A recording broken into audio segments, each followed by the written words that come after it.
What is my favorite part of Dragon Age the Veilguard? That was a fun question during today's stream, and I kind of touched on it briefly, but I figured it was a great video to expound upon because I tend to do these for most of the games I play. So if you've been around for a while, you've heard me talk about this over probably dozens of games.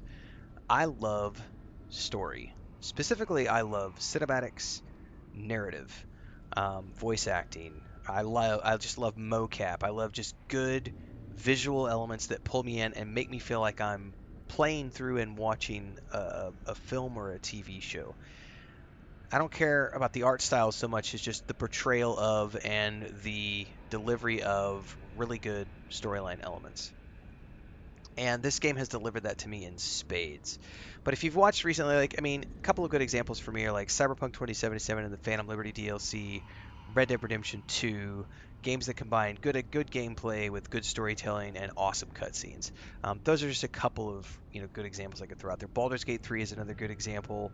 Um, Rogue Trader, as much as I loved that game, that was a text-heavy game, which makes it's more challenging for me to get into a text-based game from an immersion standpoint because it's just the way my brain is wired. Like, I used to love reading books when I was a kid and definitely enjoyed all of that.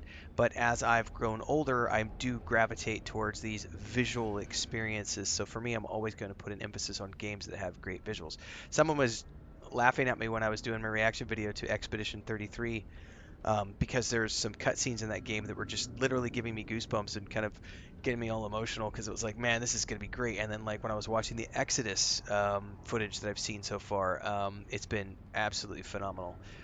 But just it's the little things too. So like, let me go ahead and run you guys through. I'm here at the lighthouse right now, and I don't have any massive storylines to take part in right now. But the characters are all ready to deliver lines of dialogue if I get close enough to them. And Taking a so walk? like just these little elements of fleshing things out where Tash is asking me something. We're gonna go up here, and it looks like they're hanging out. Your warden contacts, Efka and Antoine? You think they'll come through? They'll try.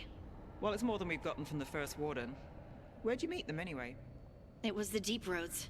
They were there on warden business. Varric and I were after Solus. We didn't tell them at the time, of course. But you survive a Deep Stalker attack together, and you make fast friends. It's true. You do make fast friends in survival scenarios. So looking here at all of these different characters that we can have conversations with, that's been really cool for me. But if you haven't done them yet, as you go through the game, you're gonna find these wolf figurines, and those allow you to have these basically flashbacks into Solus's backstory and the things that he did to get where he is today. And then the team sits down and talks about those things. And those have been really, really good for me. But I'll tell you what has been more than anything else, what has really drawn me into this game are the talent behind the characters, the voice actors.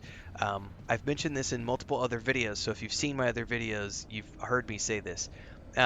Lucanus is by far my favorite character, and I share a lot in common with him in terms of just the cafe culture, coffee. I spent a lot of time traveling around the world as a writer, and I lived in coffee shops. And so the scene where we sit down, he and I sat down and had coffee together to meet up with someone to talk business. It was so refreshing to do something that wasn't in a tavern.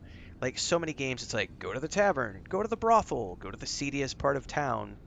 And instead, we were in a cafe sipping coffee, and in between the meat and the discussion about the job, we were talking about the coffee and what types of coffee we liked. And I was like, that felt real to me. And um, today, during the live stream, we went and did a quest with Harding down in the Deep Roads. First and foremost, I did not expect to go back to the Deep Roads. It was really, really cool. And second of all, the journey of Harding from when she first started off in Dragon Age Inquisition to where she is now has been super impactful, especially where she started off at the beginning of this game and her evolution through story elements that I won't get into here for spoiler territory. That has been genuinely appealing to me. And then the other thing that's been super cool is like seeing how all of the companions customize their rooms. So this is Nev's office as an example, and when you first start the game, it's just this bare chamber, and now it's this room that's just packed with all of her nicks and knacks and different things. We got her this gift that's hanging on the wall. There's wisps everywhere. We could go over here and check out Harding's um, garden as an example. Let's go check this out really quick, because when she came in here, it was nothing more than just a dusty old cobwebbed room, and now we can go in here. And it's this cute little garden space. She's got a chair over here, her bedroll, like the way that she chooses to live. And she's got a little garden over here in the corner. There's just all sorts of, flowers and life in here. Like the personalizations have been incredible. And the other thing I've really appreciated, which has drawn me into the story in a great way, has been the personalities of the characters. And I kind of touched on this in my video the other day on Is It Worth It? And I was going over the personalities of each one of these characters because they all have very unique personalities, things that drive them. Quick commercial break, everyone, to celebrate and give thanks to all of these amazing people who keep me on the air full time. Really appreciate the support. All you got to do is join as a member. You get access to private videos. You can also do super thanks on any upload or super chats and stickers on any live stream or premiere you see. And beyond that, don't forget we're multi-streaming over on Twitch now, so you can support over there as well. Thanks so much to everybody. Let's get back to the video at hand. And of course, the voice acting is absolutely superb. Emmerich, I did not anticipate enjoying as a character because he was a necromancer, but when I found out that their version of necromancy in this game is not like creepy, evil undead, it's like Coco and Dia de los Muertos, and this respect for the dead and a guiding of the spirits and like helping the wisps. And there's a scene where I think it's Ballara or maybe it's Harding. One of them is talking about cremating bodies, and he gets all like, "Why? Why would you do that? Why would you waste these perfectly good?" I think he calls them vessels because they can use the skeletons to house wisps and help, kind of give those spirits an extra life after death. And so there's this reverence for the dead that has nothing to do with being creepy, evil necromancers. It's just a really cool. And Dia de los Muertos is the easiest way I can explain it. So that has been really cool. And then just Nev as the detective. Tosh is like this, like, I kind of envision her as a late teens, early 20s, discovering who they are and rebelling against Mother a little bit. And like the camaraderie between her and Nev has been absolutely hilarious. And then, of course, Davrin and his, not trusting Lucanus has been very, very cool. And I just feel like this game has done an exceptionally good job of pulling me into the story.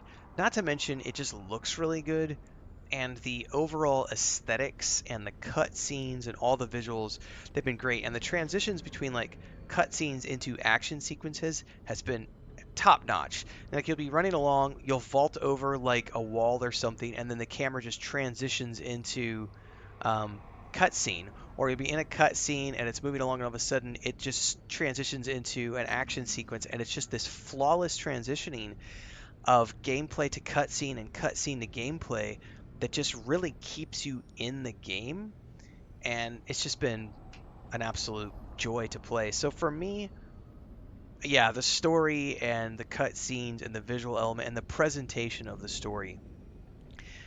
There was some sort of jumbling in the beginning. It's kind of like any season when it first gets going. There might be a couple of hiccups in the early couple of episodes, but after we got about 15 hours into the game, it really started to establish itself. The stakes got high.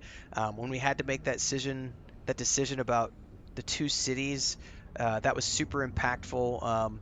And just these storyline beats that keep coming at you, and then in between, you're back here at the lighthouse, taking a breather in between, getting to know your companions, working on romancing those companions, having great conversations that lead to side quests.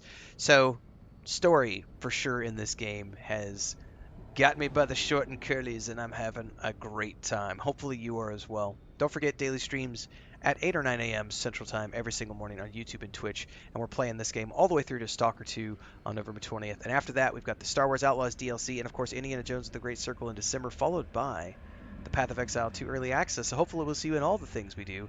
And don't forget to check out the other 7,000 videos on my channel because I play a lot of video games. Until next time, everybody, stay safe and happy gaming.